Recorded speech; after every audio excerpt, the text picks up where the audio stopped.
Hey guys, how's it going? And welcome to the most active episode yet because we are ranking the Wii Series games, i.e. the line of games that are designed entirely around motion controls. So it's gonna be an interesting episode for sure. Basically, what I'm including here is any game with the word Wii in the title. You know, all those games that Nintendo made to showcase all their motion controls on their consoles, that's what we're ranking today. So if you've been watching this ranking series, you're gonna know that I rank many games in different series and sub-series, and have a lot more ranking videos to come. So hit subscribe if you wanna know when the next ranking video is released. And as always, I reveal the next ranking at the end of this video. So with all that out of the way, let's look at the Wii games. So we are looking at 9 of the Wii Series games today, and this line of games was pretty unique because they tried to get you physically active by using their motion controls. So why don't we start off with the most physically demanding game of chess. Wait, chess? They made Wii Chess? Say what? They put Wii branding on this? Seriously?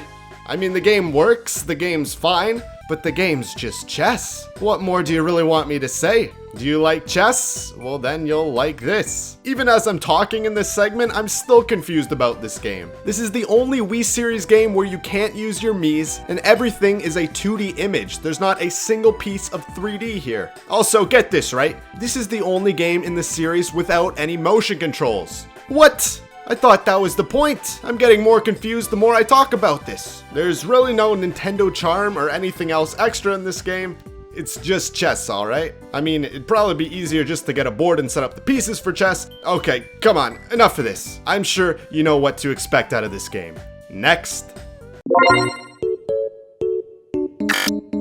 So that segment was probably the most I'll ever talk about chess on this channel, but it's done now, so we can move on to the more charming Nintendo games that actually made use of the Wii features. So let's start with a game that made you feel like a rock star.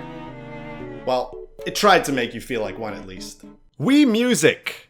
Wii Music. This was a game that came out when everyone wanted to be a music star. Well, at least in video game form. Guitar Hero and Rock Band were huge and were awesome games. Thing is, it was really fun to play instruments on those games, but it wasn't so fun when you're playing them on Wii Music. The controls just don't make you feel like you're actually playing any of these instruments. And that's kind of the whole point of this game. It feels like you're waggling around the Wii remote in the air to maybe a beat of a song or something. But at least the songs are good. Right? I mean, Nintendo has such a great catalog of original video game songs throughout all their games that they've made that could be used here. Okay, let me break it to you. There's only like 7 Nintendo video game songs in the game, and they're easily the most entertaining to play. The rest of the songs are possibly the most generic music pieces that Nintendo could pick from. Just look at this song list over here. I don't want to play any of these. You think that I'm gonna take time out of my day to play Twinkle Twinkle Little Star?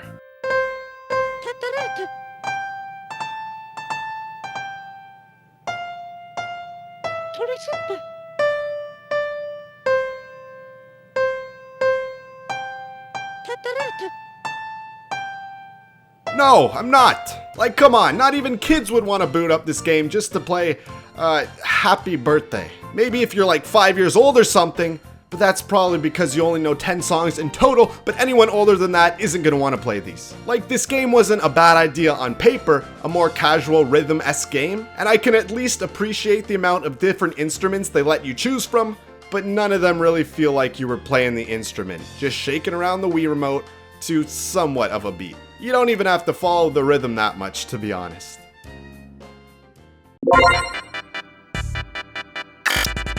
Okay, so moving right along here, we are switching over to some more multiplayer focused games. Games that are great for groups and ones that you can bring to a party. I mean, don't actually go bringing this game to a party, because who really has a Wii U, but you get the idea. Wii Party U, the first party game we're talking about here. And it's, well, decent, I'd say. The one part I actually really liked here is that it's on the Wii U, and thus it uses a lot of the unique gamepad features. I don't know, it seemed like nothing on the system really used the gamepad in that many new ways, so I always like a game that does so. The tabletop mode had mini games of sorts that were simple concepts, but were still really fun in the end. The best one I'd say was this baseball game, where your reaction time and predicting the other player were all necessary to win. And then there's this house party mode, which turned your living room into the video game. Well, sorta. One game in this mode turns your controllers into like a game of Twister, which was unique. Or there's another one where you place the gamepad somewhere else in the room and have to scoop water from your gamepad and carry it to the TV using your Wii remote. And these were all cool uses of the gamepad, which I liked. But once the novelty ran out, you realized you were just walking back and forth in your living room a bunch of times. Yeah, that's what this game just seems like to me. If I had to give it one subtitle, it would be it's fun, but like only for a little bit. And the other traditional board game modes that it had and the mini games for those modes were just alright. This is because there is so much luck involved here and not too much player input if you think about it. Like this highway one, all you really do is roll a die and the whole board is a straight line. Your only input really is the simplistic mini games, which only reward you with more die to roll. Like this does keep the game balanced for players of different skill levels, but I'd rather play Mario Party.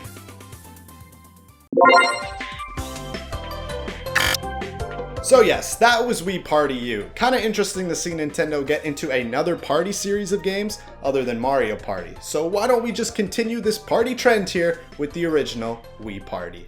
This game is just Wii Party U, but without the U. And yeah, I'd say I like this game a bit more. It still does have your typical board game, and it is still very luck-based, but definitely less so than the one on Wii Party U. However, this time they included a much more strategic mode to complement this game known as Globetrot. This mode is awesome and easily what brings the whole game up. It has a great balance of luck and skill. You travel the world here, you choose your path and even the direction. This all just makes a very non-linear type of board game that allows for a lot of strategic moments. Also, in Wii Party, the minigames are a lot more enjoyable this time. There's just more interesting situations and better concepts for the games. Like look at this one, you're just a zombie over here and you gotta infect the other people to become zombies and help your team. That just seems like a fun thing to do. There's also other games that are similar to, well, other types of board games and are pretty good too. Like there's another one over here where you have to match the colors of Miis in each of your circles. You do this by trading your Miis with the one that spawn in the center after every turn. And the person who wins the minigame gets first pick, then the second place in the game chooses, and so on. This gives the game another great strategic element. I don't believe there's quite as much to do when compared to Wii Party U, but the content that is here is more enjoyable to me.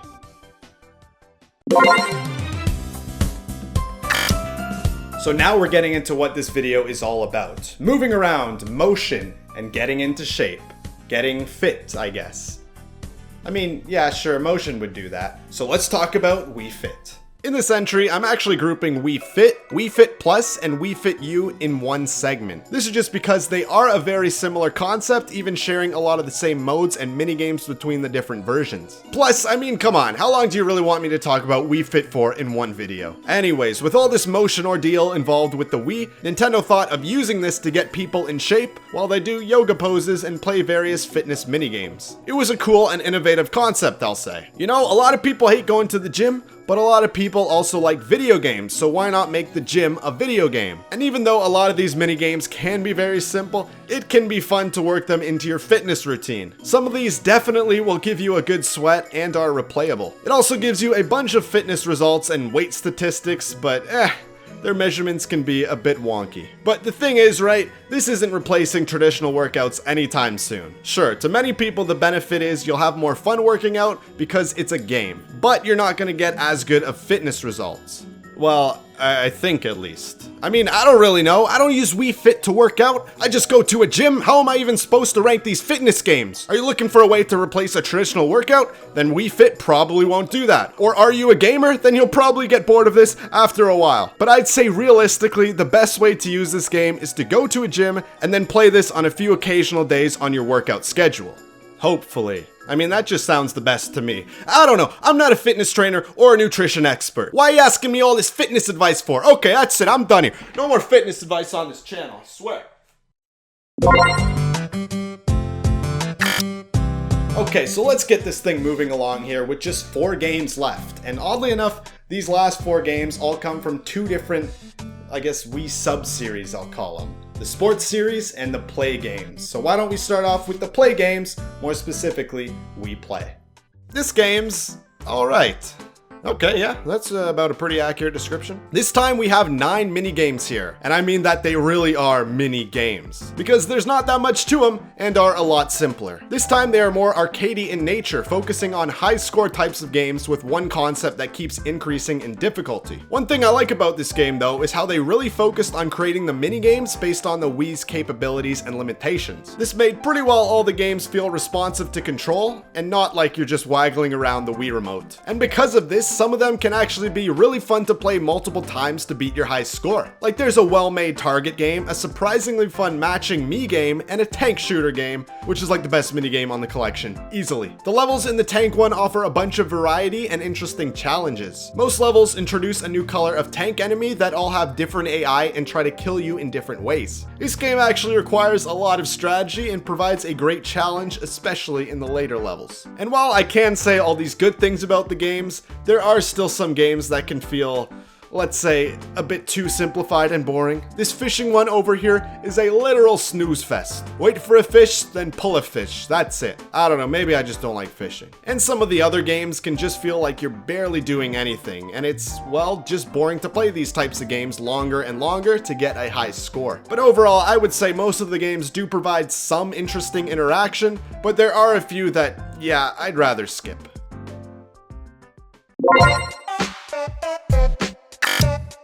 So Wii Play, how do you even top that? Well, 2 words. Motion Plus. Wii Play Motion, i.e. the better version of Wii Play. Well, except for the fact that it doesn't have tanks this time, but everything else is pretty well an improvement. This time coming with 12 minigames, which is 3 more than Wii Play. On top of that, each of them has different variants of the game, which over doubles the amount of minigames here. Okay, well, not really, but some of these games are even direct sequels to the games on Wii Play, like this shooter one. It was already one of the best minigames there, but now you can move the camera around, some levels will throw ninja stars, and you even get a dino shooter. Seriously though, there's like this whole on-rails dino chase this time, which is probably the best game in this collection. Then we have rock skipping. While at first glance it may just look like, well, rock skipping, but then in the side variants, there's all these targets you try to land on, these hoops to go through, and even jumps to go off of. You're rock skipping off of jumps. They gave steroids to rock skipping. They even took this one game on Wii Play that wasn't the best and actually made it fun. They did this by literally turning it into that one game show with the shapes, so that was cool too. And they even tried out a bunch of cool ideas that really could only be possible on the Wii, like this ghost game. With this one, ghosts will appear in your room everywhere except for on the TV screen. So you point your Wii remote all around your room to try and find these ghosts. And you search for them by using vibrations and sounds from your Wii remote. There wasn't all that much to this minigame other than that, but I like the idea. Of course, with all these different minigames this time, you are gonna have a few bad ones, like WoW, Whack-A-Mole on the Wii. That's exciting, but with so many other games to choose from this time, you'll find something to have fun with here.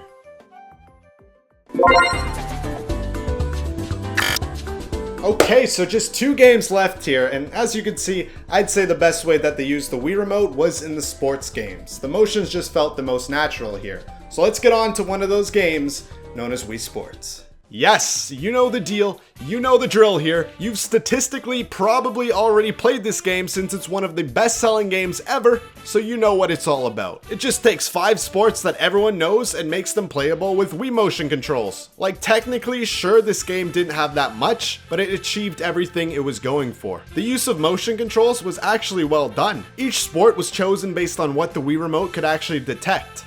Well, mostly. It focused on the motions of different sports, like swinging a baseball bat or hitting a tennis ball. And bowling was super fun too. It actually felt like you were throwing a bowling ball. For some people, it may have felt a bit too realistic, but for me, it was my favorite sport in the game. Yes, bowling of all things. You could add a spin on the ball and you release B to let go, which really mimics how you would let go of a normal bowling ball. Tennis was like my second favorite sport here. While not as accurate as bowling, there still was enough control for you to accurately position where you wanted to send the ball. And golf actually felt like its own separate game with different holes and scenery in each one. Jeez, now look at that Wii scenery. Baseball was very simplified but enjoyable. I mean, look at this bat movement. Whoa, that was cool back then. And boxing? I didn't like that one too much. This game also included a bunch of fun mini games for the sports under this training mode. You can practice your tennis aim with targets on a wall, or even try to hit a baseball to a certain area of the field. But you already know I love the bowling one where you gotta knock down like 100 pins. That's just awesome. I want to do that in real life. But since I don't have that many pins at my disposal, I'm happy to play it on Wii Sports.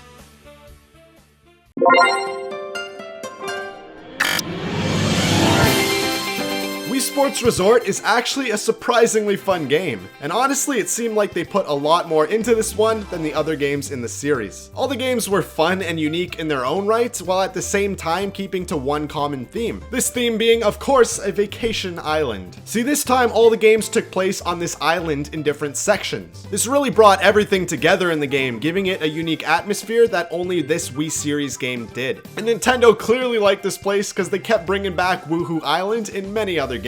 But enough about the deep lore of Wii Sports, let's talk about the minigames. They're plentiful and they're all great for the most part, but they're easily the most fleshed out games. There's your typical vacation games like wakeboarding, canoeing, and golfing again, and they're all fun in their own right. But you also have this airplane dogfight mode, which is just great fun with friends. Or there's the much more casual and much more relaxing sightseeing mode. It's great being able to fly around this island and see all the hot spots that it has. This time you can also just joust somebody, like, damn, what vacation spot has this? I'm traveling there. It's an epic sword fighting game that just puts you high up on this platform. Or there's a variant here where everyone's all coming after you. Jeez, so you just gotta kill all the other island guests first. Ha! Hope you guys have travel insurance. Also, the whole thing with this game was to showcase the Wii Motion Plus, and yeah, the controls are better than Wii Sports. This game literally couldn't be possible without it. And it can actually be a lot more realistic when you're throwing a frisbee, for example. Or even archery was a lot more tense because of this. The better controls really helped this whole experience, and made the best game that the Wii series had to offer. Okay, so this is the part of the video where I usually reveal the next ranking video I'm gonna do, but once again, it seems like I can't find the game anywhere. This time it was going to be ranking a bunch of different things in a single Mario game, but yeah, like I said, I can't find that game anywhere. Literally, again, I've looked everywhere. It's definitely not on my computer. I've looked in the shelf, I've looked in this corner with no luck. This couch definitely isn't hiding anything, and yeah, there's nothing there. So, I don't know what else to tell you. No reveal for this video. See ya.